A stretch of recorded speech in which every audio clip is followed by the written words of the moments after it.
আমি শপথ করিতেছি যে মানুষের সেবায় সর্বদাই নিয়োজিত থাকবো। নাকবদ্ধ ঘরে দেখবো এবার জগৎটাকে কেমন করে ঘুরছে মানুষ যুগান্তরের ঘূর্ণিপাকে লাখে লাখে ডুবে হে তাই হয় মরণ। থাকতে ক্ষুধা প্রেম সুধা পান কর রে পাগল মন। মন রে মন কেন এত কথা বলে ও পাগল মন।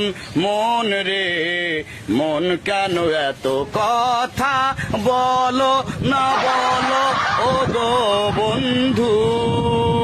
বন্ধু আমার বন্ধু আমার বন্ধু আমার এক নয়ন তো দেখে না রে আরেক নয়ন ভরা জল গো তোমার আকাশ দুটি চোখে। আমি পারি না আর পারি না আমি কেন মরি না আজাইল কি চেনে না আমার।